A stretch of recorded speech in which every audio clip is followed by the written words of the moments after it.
Heaven Official's Blessing. Chapter 45. Audio source: WuShouWorldAudiobook.com. The black-hearted head priest, gilded banquet awash in blood. Feng Xin was the closest to the two, and he looked at Xie Lian with an unconcealed shock. Mu Qing, on the other hand, had glowing eyes. The schooled shock had a hidden layer of excitement. Shi Qingshan let go of Ming Yi and said, "Qianchu, did you misunderstand something? If His Highness was that head priest Feng Xin, how would you not recognize him until now?" Another voice rang out the sidelines. "Qingshan, you don't know?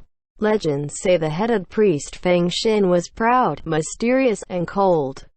He'd always worn a white gold mask, having never shown his real face to anyone. His Highness Taiwan must have never known his true identity." The one who spoke had his arms crossed and stood far on the sidelines.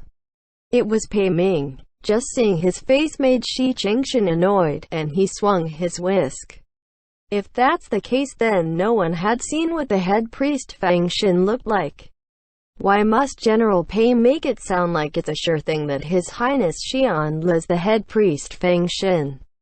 When in action, Shi Qingshan and Xie Lian were ridiculous and hilarious, but once in the heavenly court they changed their composure, calm and poised, mindful of their behavior.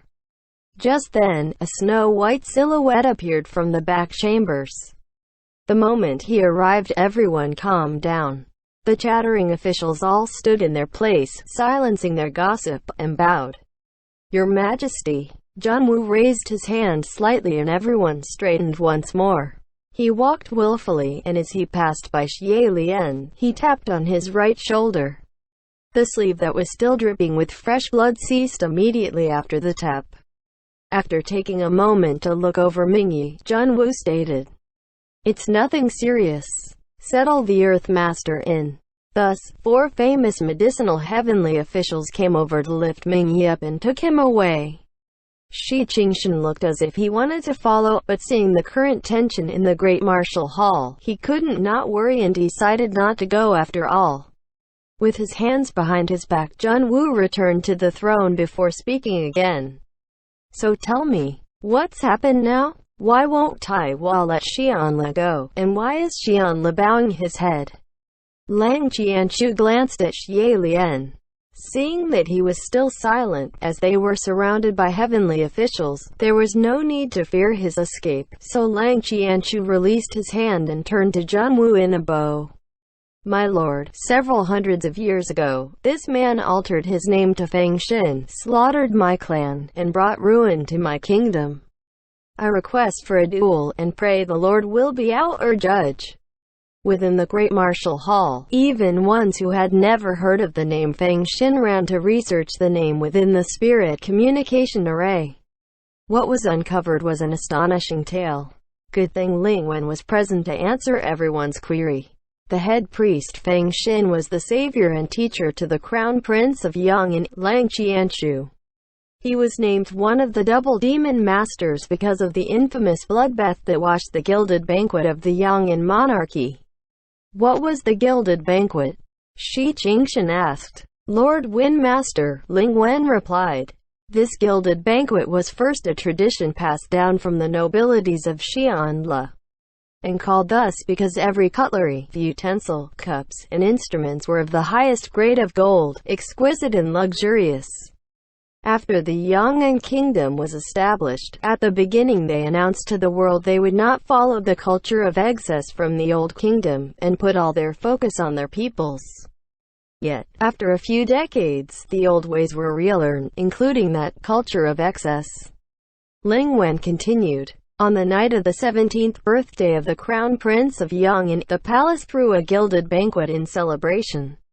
That head priest Feng Xin, in that feast, with one sword in hand, slaughtered every royalty in attendance. The golden goblets toppled, and blood spilled like wine. Only the Crown Prince of Yang'an escaped because of his late arrival to the feast.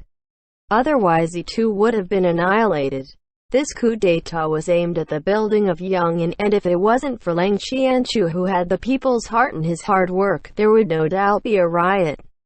It was with great difficulty that the chaos was settled, and soon after, the Yong'an monarchy released a bounty to pursue the fugitive murderer. At last, when he was captured, Lang Qianchu killed the evil head priest Feng Xin with his own 2 hands, sealed the corpse within a triple-layered coffin, before sealing it again underground. However, the roots of the monarchy had been gravely damaged, and since then, it inevitably declined before it was overtaken by another clan in the end. Lang Qianchu glared at Xie Lian. "I never understood why you did what you did. You said you couldn't stand seeing us on the throne, but I didn't believe it, and I never thought you wanted to overthrow the monarchy to take our place. But now I finally know why." The heavenly officials were eyes wide with shock, muttering to each other, "This is revenge. It couldn't have been anything else." The Xianla kingdom had fallen, so he had to ruin Yang'an too. Yong'an killed his royal parents, so he had to murder the royal parents of the crown prince of Yong'an. An eye for an eye. It's pure vengeance. But the ones who wiped out Xianla wasn't Lang Qianchu's generation. This rage was unreasonable. And here I thought the laughingstock of the 3 realms was a fool, but he's actually quite the aggressive character. Going undercover as a head priest in enemy state, slaughtering the entire monarchy in one go. Incredible. Xie Lian could feel Jun Wu's eyes on him, and closed his own. He heard Jun Wu say, "Taiwan, you firmly believe Xianla to be Feng Xin, but do you have proof?" The head priest Feng Xin was the one who taught me swordsmanship. How can I not recognize him the moment he strikes? Lang Qianchu replied, "The gossiping pouring like tides. Never mind making a mess of things, but isn't teaching the crown prince swordsmanship a little too extra? No wonder after the 3rd ascension we haven't seen him touch a single sword. He's afraid to show his tail." Lang Qianchu stated, "This time I went to the ghost city and fought with the Crimson Rain Sod Flower." The moment he mentioned the ghost city in Huacheng, many of the officials shivered again in fright, but Lang Qianchu continued, "When I was 12, there was once when I was kidnapped during an outing. The kidnappers dragged me onto the streets, and when the guards caught up they started brawling.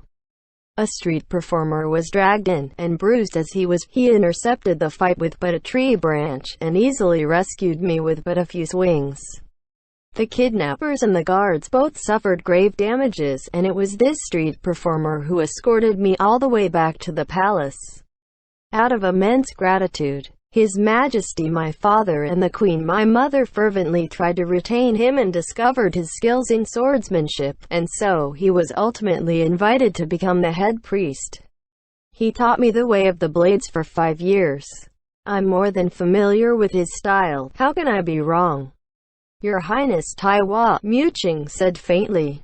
"You're saying that what you saw was but a shadow, and other than you, no one else has seen it. So all of this is only by your words."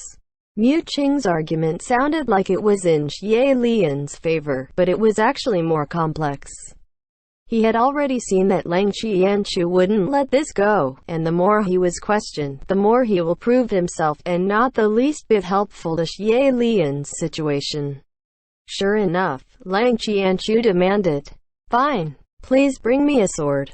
There were many martial gods within the hall that carry a sword, and hearing his call, there was immediately a sword thrown towards him. Lang Qianchu caught it and forced it in front of Xie Lian.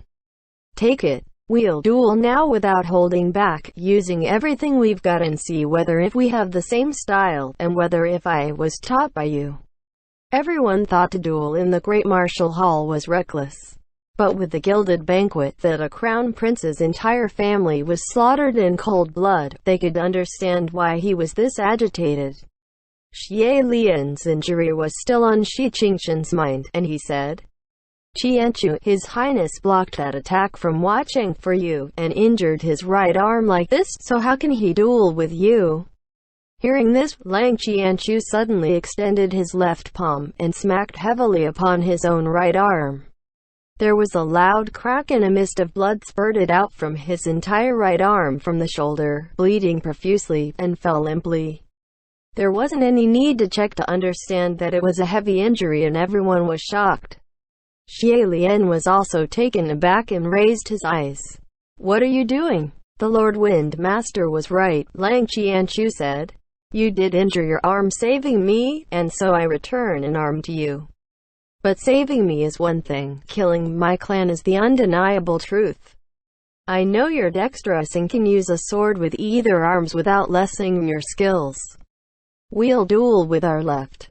Pick up the sword if you're a man." Xie Lian looked at the sword, then looked at him, and finally, shook his head slowly. "I've sworn many years ago to never kill with the sword again." With those words, Lang Qianchu recalled that night when he finally arrived at the feast. The scene of that black-robed man pulling out a longsword from the dead bodies of his parents. And his eyes reddened with madness, the sword in his left hand emitting a shaking, crackling sound from his left grip. Shi Qingshan swung out his whisk again and it wrapped around the sword to hold it down. "I think there might be some sort of misunderstanding here. If that head priest Feng Xin had always worn a mask, then anyone could have pretended to be him to commit murder. How does my lord think?" Everyone turned their gaze to the jaded throne. Xianle Junwu spoke. "Yes, my lord," Xie Lian bowed. "Do you concede to Taiwa's accusations?" Junwu asked. "I concede," Xie Lian replied. "I concede" was uttered in a frozen tone, very unlike Xie Lian's usual manner of speaking, and the faces of Feng Xin, Mu Qing, and Shi Qingshan all dropped. Junwu nodded, and asked, "The head priest Feng Xin who spilled blood upon the gilded banquet, was it you?" After a moment of silence, Xie Lian raised his head, determined. "That's right. It was me." Words of steel with no turning back. "So you admit?" "Very good," Lang Qianchu said. As aforementioned, there were numerous heavenly officials with mortal blood on their hands in the upper court. But truthfully, there hadn't been that many who had their blood debt escalate to this point. It might be because those mortals didn't have someone like Lang Qianchu in the family who could ascend and demand justice from the heavens. Before Peisu had General Pei as a shield, but in the end he couldn't escape exile. Xie Lian had no one behind him, so now it'd all depend on whether if Junwu still value past affections and hold the heart to protect him. Yet, many still couldn't fathom what attitude Junwu held towards Xie Lian. The first ascension, the crown prince of Xianle, was of course treated with the utmost favor. The second ascension, the two had a huge fight, and Xie Lian even stabbed Junwu a few times before he was defeated. And this third ascension, the two had been at peace with each other, as if the past conflicts had been forgotten, and Junwu even built a palace for Xie Lian in the nicest area of the heavenly capital. It was truly difficult to understand. Now, everyone had their ears attentive, waiting eagerly to hear how the Lord will sentence Xie Lian. However, before Junwu had the chance to pass verdict, Xie Lian spoke up first. "Xianle has a presumptuous request." "What is it?" Junwu responded. "I humbly ask the Lord to remove my godhood, and banish me to the mortal realm," Xie Lian said. Some of the heavenly officials were astonished, and at the same time amazed. Of course no one wanted to be banished. It's not easy to ascend. To work so hard to climb so high only to fall, just thinking about it felt rueful. To dare ask for banishment from Junwu so straightforwardly, a lot of them couldn't do it. Some of the other heavenly officials didn't think much of it. After all, at this point it might be better to back off than to fight to death.